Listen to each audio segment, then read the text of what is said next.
Selamat kembali ke sekolah. Welcome back to the school. So, seperti yang maklum, tunda. Sekolah akhirnya dibuka pada hari ini iaitu 15 Mac. Semoga sekolah ni yang telah dibuka ni akan berterusan sampai ke hujung tahun, iaitu sampai cuti hujung tahun. Semoga anak-anak yang belajar di sekolah lebih mendapat pendidikan yang lebih lanjut daripada belajar dekat rumah, iaitu school from home ataupun sekolah dari rumah. Tetapi sebelum itu, jom kita mulakan video ini.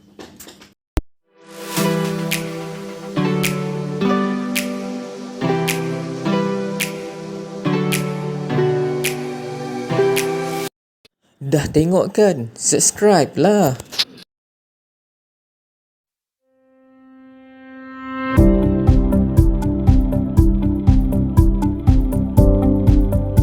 Assalamualaikum dan selamat kembali ke NHTube. Kepada yang telah subscribe, terima kasih.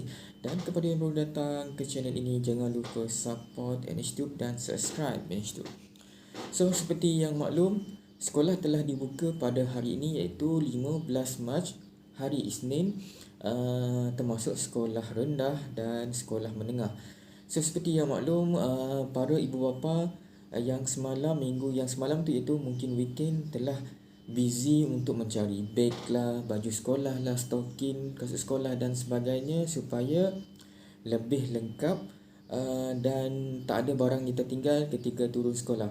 Adik-adik, jangan lupa pakai topeng mask tau, jaga jarak dan sentiasa mencuci tangan ataupun guna sanitize supaya kita kekal aktif, lebih selamat dan tak mudah dijangkiti wabak COVID-19. InsyaAllah. Okey, seperti yang maklum, kebiasaan kalau kita pada hari ini iaitu 15, so kita akan bangun awal sikit. Mungkin ada yang buat last minute, mungkin ada yang iron untuk baju anak-anak, baju sekolah, buat bekal dan sebagainya. Okey, lepas tu mungkin ada yang terlambat pula nak hantar anak-anak ke sekolah. Biasalah kan, dah lama cuti, dah lama sekolah dari rumah. So ibu bapa pun macam tak apalah, kita akhirnya turun kerja sikit. So dia pun terlupa yang anak dia pun sekolah. So dia kena bangun awal, anak pun bangun awal. Lepas tu baru nak hantar ke sekolah. Okey, dekat situ pun cakap kita kena bangun awal lah untuk siapkan semua apa yang kita telah plan dan seperti mana yang kita tahu, kita pun dah tahu bila sekolah akan dibuka. Kebiasaannya kalau kita dah siap semua daripada rumah, okey, jalan raya lagi yang tunggu kita. Maksudnya mungkin jalan raya yang sesak, jalan raya yang mungkin dia punya trafik agak perlahan. So melambatkan masa kita nak menghantar anak sekolah, dan mungkin tempat kerja kita jauh daripada sekolah tu, kita akan ambil masa untuk lambat sampai ke sekolah ataupun ke tempat kerja.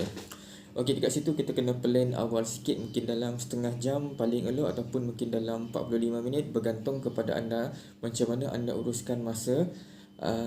Dan mungkin semalam tu anda dah prepare semua dan tidur awal untuk berehat. Okey, dekat situ pula kita pun akan memikir tentang masalah anak. Okay, macam mana pergaulan dia kan sekarang ni pun ni COVID-19 pun kes pun makin meningkat. So kluster pun makin bertambah. So para ibu bapa akan risau akan keselamatan dan kesihatan anak-anak mereka. So mereka akan tegur, okey, jangan lupa pakai topeng mask. Okey, sentiasa jaga jarak dalam 1 meter ataupun 2 meter. Okey, lepas tu kalau dah banyak tempat pegang, contoh kerusi, meja, buku dan sebagainya, okey, sentiasa sanitize dan kita akan bekal dia punya botol tu dan letak dalam beg anak-anak yang sekolah ni lah. So dekat situ kita kena macam sentiasa mengingatkan mereka. Sebelum ni memang tak ada, kita pun terfikir, kita tak pernah dapat nasihat macam tu. Fikir kenapa nak pakai topeng, nak pakai mask, topeng dan sebagainya kan, kenapa nak jaga jarak, kenapa nak cuci tangan. Cuci tangan biasanya kalau kita nak jaga kebersihan lah. Itulah yang sebenarnya. So mungkin keadaan sekolah kali ini kita kena betul-betul nak jaga kebersihan dan kesihatan. Tak seperti yang sebelumnya. So seperti mana kita tahu, vaksin pun telah sampai di Malaysia dan kebanyakan frontliner yang telah dapat, dan kita akan menunggu next step untuk mendapat vaksin daripada Kementerian Kesihatan lah, untuk pace by pace lah. Okey, dekat sini sahaja apa kongsian saya tentang untuk nasihat kepada adik-adik yang dekat luar sana. Okey, jangan lupa pakai face mask, jaga jarak. Okey, dalam 1 meter pun 2 meter. Okey, sentiasa basuh tangan, cuci tangan dan bawa sanitize kalau boleh setiap kali kalau kita bersentuhan ataupun pegang-pegang yang tempat kita banyak banyak orang yang pegang dekat tempat tu mungkin kita tersentuh, so kita kena sentiasa basuh tangan lah.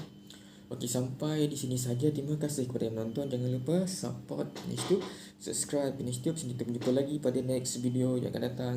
Saya Azri bin Murhan. Dah tengok kan? Subscribe lah. Bye.